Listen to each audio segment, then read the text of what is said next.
Tinapay mula sa langit.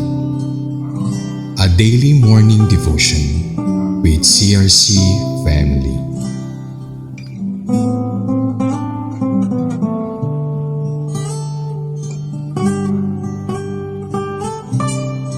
Isang mapagpalang umaga sa ating lahat. Ako po si Pastora Edith Marcelino ng CRC Makati. At sa panibagong umaga na ipinagkaloob sa atin ng Panginoon, atin pong pagnilay-nilayan ang banal na salita ng Diyos dito sa programang Tinapay Mula sa Langit. Bago po ako magpatuloy, samahan po ninyo ako sa isang panalangin. Amang Diyos na makapangyarihan sa lahat, kami po ay nagpapasalamat sa pagkakataong ito na kami ay mabigyan ng oportunidad na magpahayag ng iyong salita. Dalangin ko po na ikaw ang manguna, maihanda ang puso at isipan ng bawat isa na nakikinig at nanonood ngayon na matanggap nila ng ganap ang iyong kapahayagang ngayon at magsilbing kalakasan ng aming pananalig at pagtitiwala sa iyo. Pagpalain mo po ang bawat isa. Ito po ang aking dalangin sa pangalan ni Jesus. Amen. Ang ating pong title sa umagang ito ay An Immediate Death Sentence upon 10 Unfaithful Spies. At ang ating pong text ay matatagpuan sa Numbers chapter 14 verses 36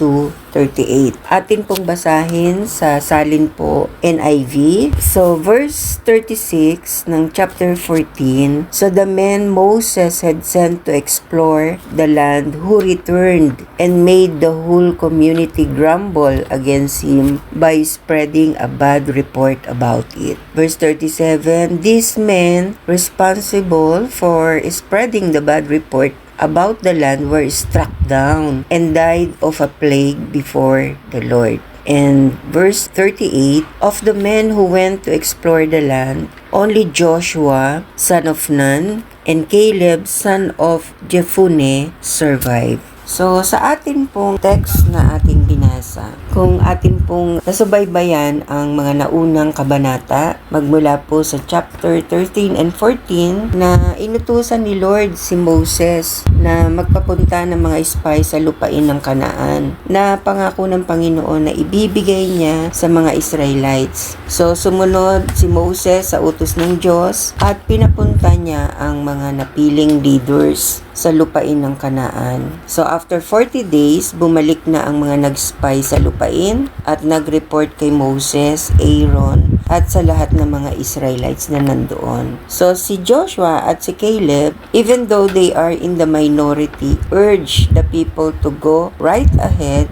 and do what God wanted them to do. Pero umangal ang mga kasama nilang nag-spy at sinabing, hindi natin kayang labanan ang mga tao doon. Mas malakas sila kesa sa atin. Nag-report sila sa mga Israelites ng hindi maganda tungkol sa lupain. Mamamatay sa gutom ang mga taong titira doon. Tapos, ang mga nakatira po ay mga higante. Pagkatapos marinig ang report, sumigaw ang mga tao at umiyak ng malakas buong gabi at nagreklamo ang mga tao laban kina Moses at Aaron. So how could these 10 spies give a different response to the situation? Hindi ba nila nakita at na-experience ang parehong nakita ni Caleb at ni Joshua? They saw the same thing, but they had different focus. The 10 spies focus on the challenges they face. Makikita po natin sa verse 28 to 33.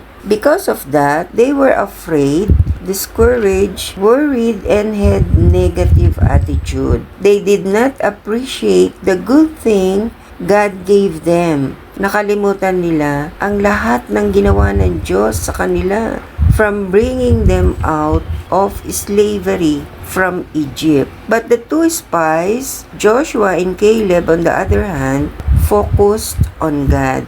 Ayon sa Numbers chapter 14 verses 8 to 9, kung natutuwa si Lord sa atin, siya mismo ang magdadala sa atin sa lupaing yun. Mataba ang lupa at sagana ang ibibigay na biyaya ng lupain na yon. Sa katunayan, may dala pa silang kumpol ng prutas na patunay na mataba ang lupa doon. Basta wag kayong magrebelde kay Lord. Wag kayong matakot sa mga taga roon kasi madali lang natin silang matatalo. Walang pumoprotekta sa kanila. Pero tayo, kakampi natin si Lord. Huwag kayong matakot sa kanila. Joshua and Caleb are men of faith. They did not let what they saw scare them. They lived by faith, not by sight. They trusted in the Lord. They believed they could conquer their enemies. God is greater than the giants whom He created. Kung babalikan po natin yung text na binasa natin, dahil dito nagkasakit ng malala at namatay sa harap ni Lord ang mga lalaking pinapunta ni Moses para mag-spy dahil masama ang nireport nila tungkol sa lupain. Sila yung nanghikayat sa mga tao para magreklamo dahil sa dala nilang di magandang report. Tanging si Joshua at si Caleb lamang ang naiwang buhay sa 12 na mga nag-spy sa lupain ng Kanaan. So bilang conclusion at application ng ating inaral, binasa at pinagbulay-bulayan sa umagang ito, when you face challenges, don't ever forget what God has done in your lives. Jesus is the same yesterday, today, and forever. Hebrews 13:8. He who helped you in the past will help you again. He will never forsake you. So bilang pagwawakas po sa umagang ito, tayo po'y manalangin. Panginoon, marami pong salamat sa iyong kapahayagan sa umagang ito at marami kaming natutunan sa lesson na ito. Marami kang instructions sa buhay namin. All we need to do is to listen and obey.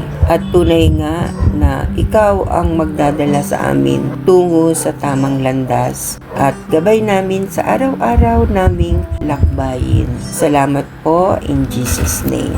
So, muli ninyo kaming samahan sa ganito ring oras, 5:30 ng umaga, sa ating morning devotion na Tinapay Mula sa Langit. Malaya ninyo itong share, itong video na ito, at bigyan natin ng link ang ating mga friends, ang ating mga kakilala, ang ating mga kaibigan, at mga nais nating bahagina ng salita ng Panginoon para sila rin ay mabless at maging bahagi ng salita ng Panginoon. So God bless everyone and good morning.